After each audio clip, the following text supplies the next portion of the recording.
That Type of News. I'm Bruce Robinson. And I'm Dutch Pyramid. And we're here to give you the news. In international news, it's Trump, Trump, and more Trump. With a side of additional Trump. He is continuing to dominate headlines with his sexual assault allegations and, of course, the last presidential debate. Alleged sexual assault. That's right. And I quote, alleged.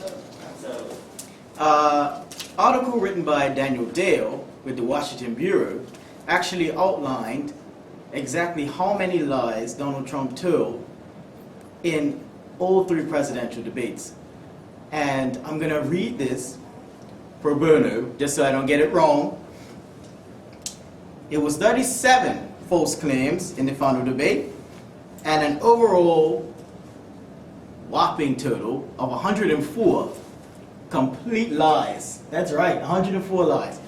The man spoke for 35 minutes, which means that he told one lie every minute, a lie per minute. Sounds like my ex-wife. Exactly. Hillary comes in at liar second with 4 false claims and 13 in total overall. So one of them lies less. I don't know if you can take comfort in that. I'm not sure. I mean, one of them lies less. But with that many lies, America might as well consider itself Donald Trump's second wife. Because if he's going to lie to you a lie per minute, then you might as well start filing for divorce papers immediately. Exactly.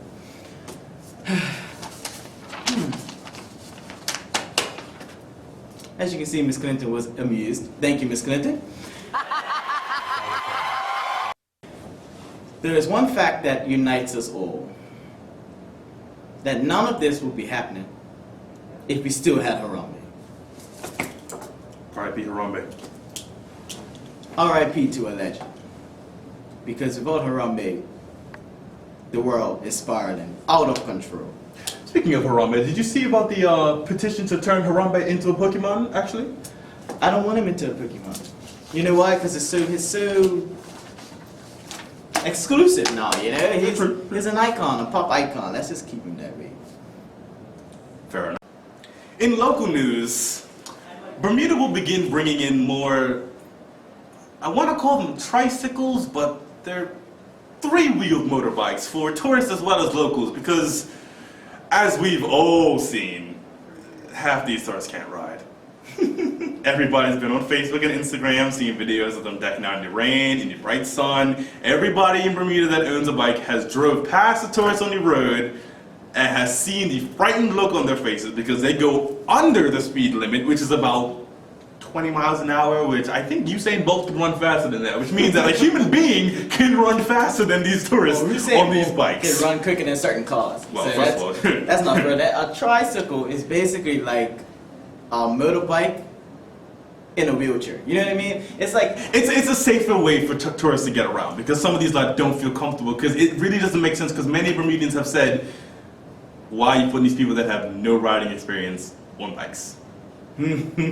So, and we know it's only a matter of time before somebody pimps out their big wheel, but it is a bit better for tourists as well as road safety, because as of this month, I do believe that the hospital reported that 1,261 people were injured in road accidents, including our own That Type of Party members, Illy and Vanessa, because, you know, they can't ride. Now, you know what the old people say, take your time getting Get down time with that bike, man. Take your time getting down the road bike. I could be walking down the hill and my grandma would take my time. But in other local news, the America's Cup Island has officially finished its construction, and the village will begin its construction immediately, because, you know. And the big question is, what are you going to do with it afterwards? Now, that's a 9-acre island. There's a lot of stuff you can do. You can put a shopping mall, you can put whatever you want. I say put a water park, because, you know, Bermuda's water's clean. You know, have some slides go into the water, do like some, you know, some water rides and everything. I think that would be a great idea. Nope. I say we should build a National Arts Stadium for all people, artists, rappers, singers, and painters to display their work and to perform for tourists. I think we are bringing way more revenue than that. Who needs a water park? Everybody likes a slip and slide. You don't need I'm a saying I want a Typhoon Lagoon, but in Bermuda.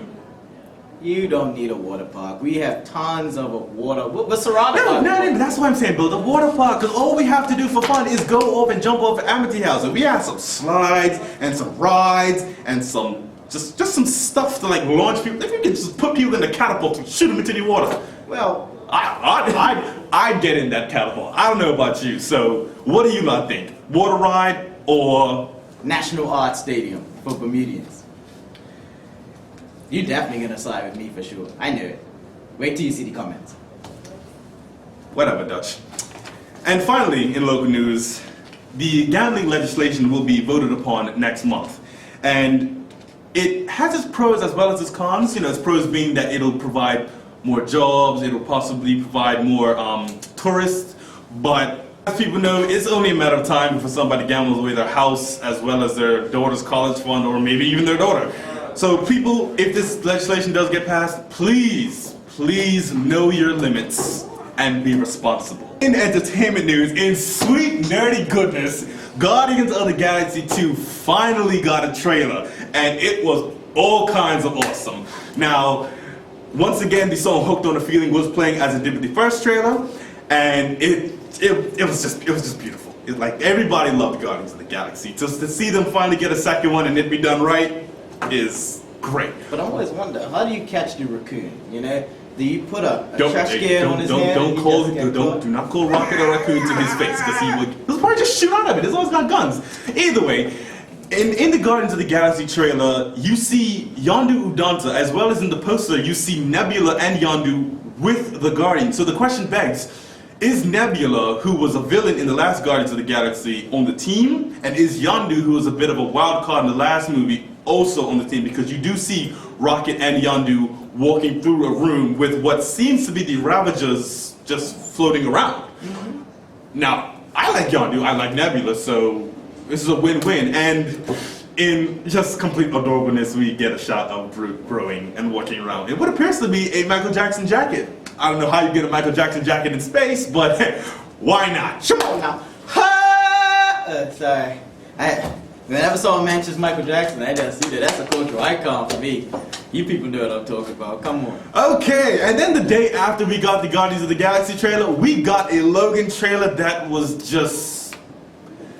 It was beautiful, but it made everybody cry.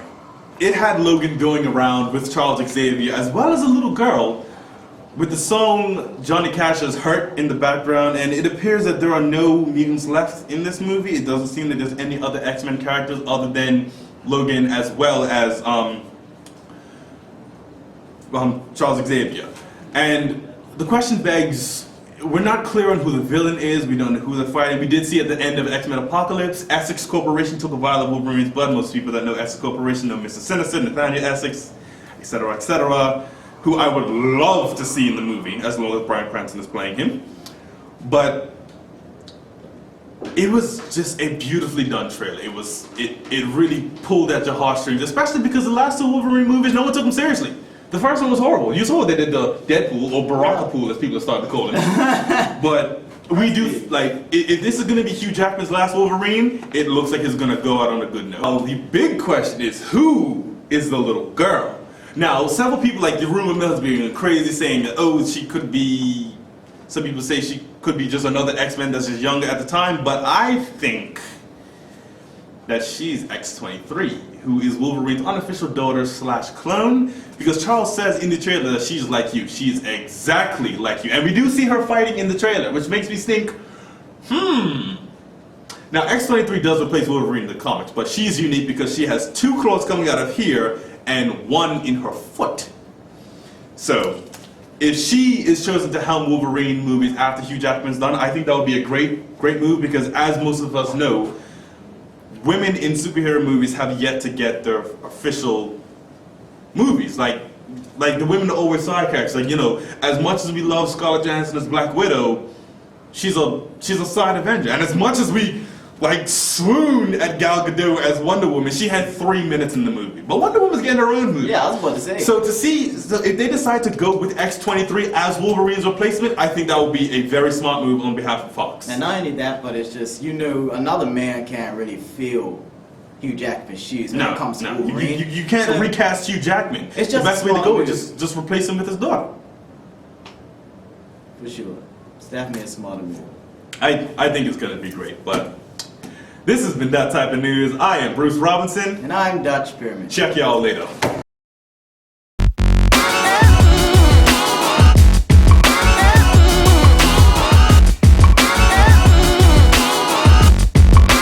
Hello everyone, this is It's Type of News, and I'm Dutch Pyramid, And I'm Bruce Robinson. and I can't remember what I was gonna say.